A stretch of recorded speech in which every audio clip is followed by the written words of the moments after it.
Hi friends. Movie start होती है, हम जॉश और रिने को देखते हैं जो एक नए घर में अपनी प्यारी सी फैमिली के साथ शिफ्ट होते हैं। उनके 3 बच्चे थे, 2 बेटे और एक छोटी सी बेटी। वो लोग इस घर में आकर बहुत खुश होते हैं, उनको बहुत प्यारा लगता है ये घर। ये अपने हिसाब से सजा रहे होते हैं उसको। अब यहाँ पे हम रिने को देखते हैं जिसको 3 बच्चों के साथ बहुत मुश्किल हो रही थी। उसके हस्बैंड के पास बिल्कुल टाइम नहीं होता घर को देखने का, तो वो खुद ही अपने घर को देख रही होती है।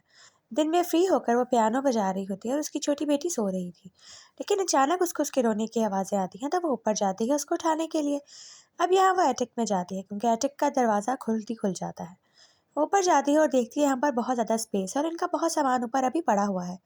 अब वो नीचे बच्चों के साथ खेल रही होती है, टाइम स्पेंड कर रही होती है, इतने में उसका हस्बैंड वापस आ जाता है। और यहाँ हम डॉल्टन को देखते हैं जो सीढ़ियों पर बैठ के एटिक के बाहर खेल रहा था।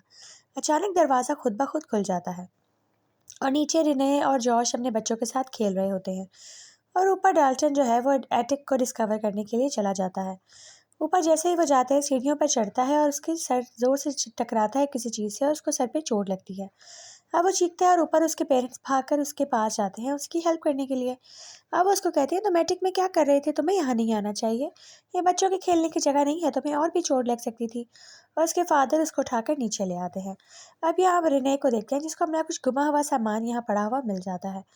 अब नीचे जॉश और नए बच्चे को सुलाने लगते हैं। वो डॉल्टन को कहते हैं, तुम्हारे सर में दर्द तो नहीं? और वो बिल्कुल ठीक होता है तो सब लोग सोने के लिए लेट जाते हैं। अब रात बहुत हो गई थी और सब लोग सो जाते हैं। सुबह उठते हैं, रिने बच्चों के साथ बाहर टाइम स्पेंड कर रही होती है और वो डॉल्टन को उठाने के लिए जॉश को भेजती है। जॉश अंदर जाकर अपने बेटे को उठाता है पर वो उठता ही नहीं। अब ये लोग बहुत डर जाते हैं कि वो उठ क्यों नहीं रहा और उसको हॉस्पिटल ले जाते हैं। वहाँ डॉक्टर्स बताते हैं कि वो किसी कोमा में है। एक बहुत ही अजीब स्टेट है जिसके बारे में हम ज़्यादा नहीं जानते, इसके कुछ टेस्ट और करने पड़ेंगे तभी हम आपको कुछ बता सकते हैं। अब हम 3 महीने बाद का टाइम देखते हैं और हमें पता लगता है कि डॉल्टन अभी तक नहीं होश में आया। वो अभी तक एक कोमा की स्टेज में है और उसकी मदर और उसकी नर्स उसकी देखभाल कर रही हैं। अब उसको घर में तो ले आए हैं, लेकिन वो हर वक्त बिल्कुल सोए हुए ही होता है। अब यहाँ हम रिने को देखते हैं जो बहुत अपसेट होती है लेकिन बच्चों को भी देख रही होती है। उसको घर में कुछ बहुत ही अजीब सी अग्रेशंस फील हो रही थी, जैसे घर में कोई है। कभी उसकी बच्ची के कमरे से रोने की आवाज़ें आती हैं, कभी उसके मॉनिटर पर किसी और की आवाज़ें आती हैं। वो समझ नहीं पा रही होती कि घर में क्या हो रहा है। जॉश बहुत अपसेट होता है लेकिन वो घर में ज़्यादा टाइम नहीं दे रहा होता, वो हर वक्त अपने काम में ही मसरूफ़ होता है। यहाँ रिने का दूसरा बेटा भी बहुत अपसेट रहने लगा था। उसे पता था कि उसका बड़ा भाई बीमार है और उसकी मदर को उसको तंग नहीं करना चाहिए।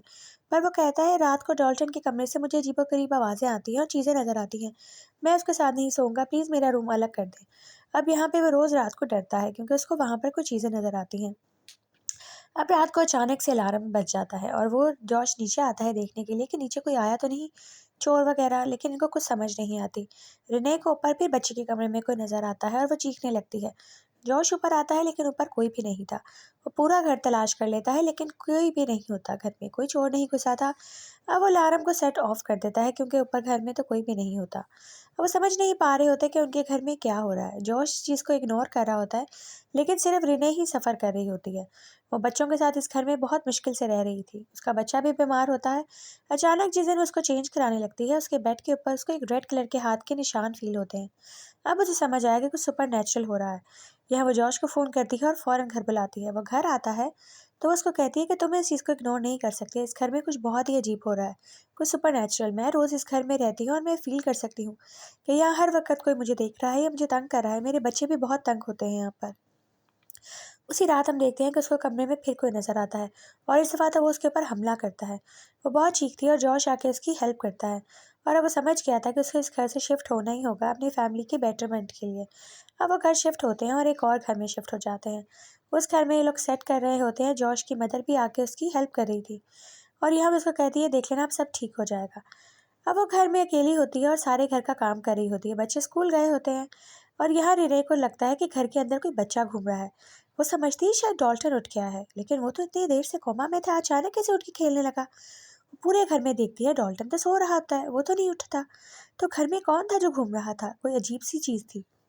अब वो रात को फिर बहुत डर जाती है। अब वो समझ नहीं पा रही थी कि इनके साथ कुछ आया। अब ये फादर को बुलाते हैं, घर को ब्लेस करवाते हैं फिर भी कोई फ़र्क नहीं पड़ता। जॉश इनकी बात पर भरोसा नहीं करता। वो कहता है कुछ भी नहीं है, सिर्फ तुम औरतों का वहम है, और अपनी मदर को कहता है प्लीज़ रिने के दिमाग में ऐसी चीज़ें मत डालें, उसको और वहम डाल रही हैं आप। लेकिन उसकी माँ कहती है तुम्हें नहीं पता, कुछ है जो तुम्हारे साथ भी था बचपन में। तुम्हारे कमरे में भी किसी की प्रेजेंस फील होती थी मुझे, कितनी दफ़ा मैं डरती थी। तुम्हारे कमरे में कोई खड़ा होता था तुम्हारे सर के पास, और तुम्हें तो याद नहीं होगा, तुम तो बिल्कुल छोटे थे उस वक़्त। इस तरह की चीज़ें होती हैं बेटा, वो सही कह रही है, उसके साथ ये सब हो रहा होगा।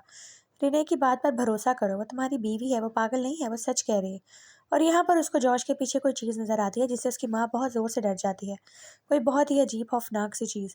अब देखते हैं डॉल्टन का कमरा लॉक हो जाता है। ये लोग दरवाज़ा खोलने की कोशिश करते हैं और पूरा कमरा उलट-पुलट हुआ था।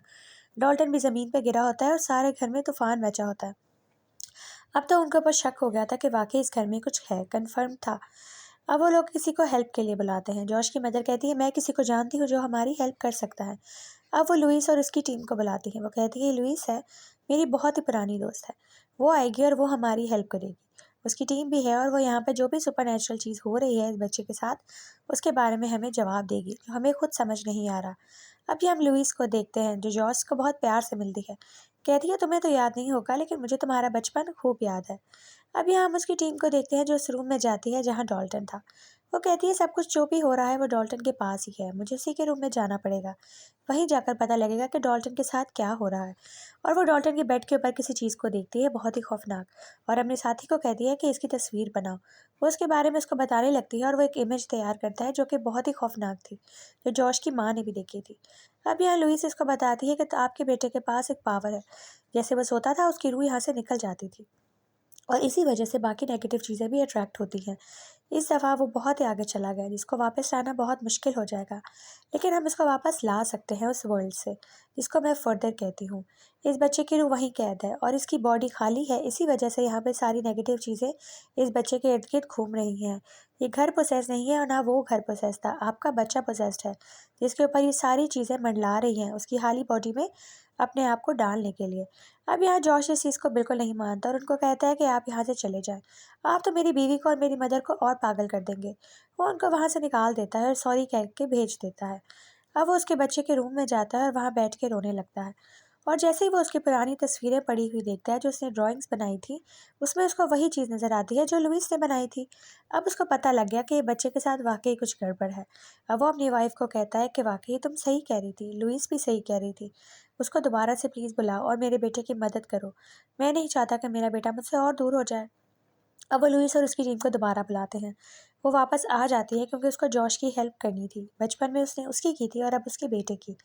यहाँ वो लुइस की रूह को बुलाने की कोशिश करते हैं, जिससे बात करने की कोशिश करते हैं कि हमें पता चल सके कि वो कहाँ पर है और उसको वापस कैसे लेकर आना है।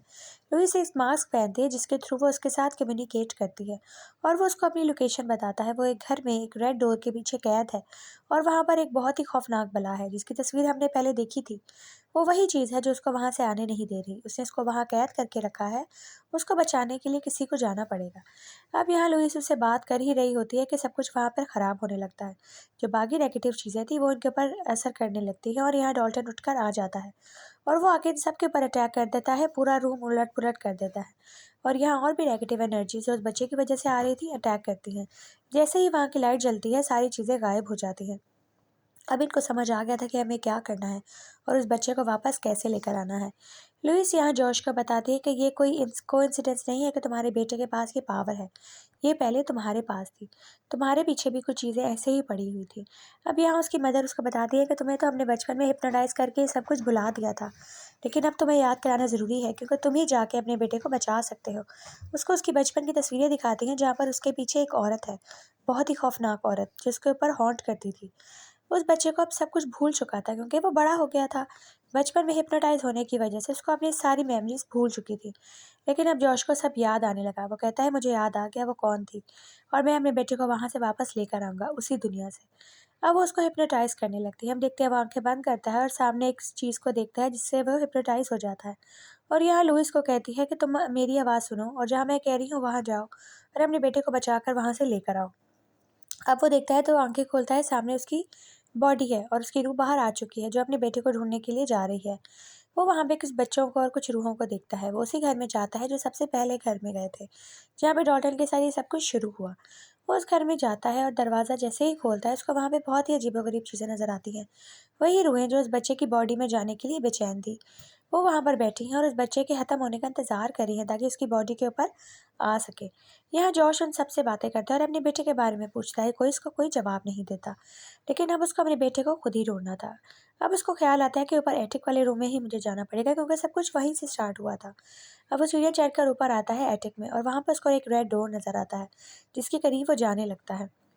अब यहाँ एलोविस समझ गई थी कि वो उस डोर के करीब है, अपने बच्चे के करीब है। जैसे ही वो दरवाज़ा खोल के दरवाजे के अंदर जाता है, उसको कुछ बहुत ही अजीब नज़र आता है। सब कुछ लाल रंग का था और वहाँ पर उसका बेटा कैद हुआ था ज़ंजीरों में। वो अपने बेटे को देखकर बहुत खुश होता है, उसको कहता है मैं तुम्हें बचा लूँगा। लेकिन उसका बेटा ऊपर इशारा करता है, कहता है वो ऊपर है पापा, वो मुझे यहाँ से जाने नहीं देगा। उसने मुझे यहाँ कैद करके रखा हुआ है और वो हमें कभी यहाँ से जाने नहीं देगा। लेकिन उसका फादर कहता है मैं तुम्हें यहाँ से बचा कर लेकर जाऊँगा। और वो ऊपर से उनको देख लेता है। वो अपने नाखून तेज़ कर रहा होता है, एक बहुत ही खौफ़नाक बला होती है, एक डेविल की तरह।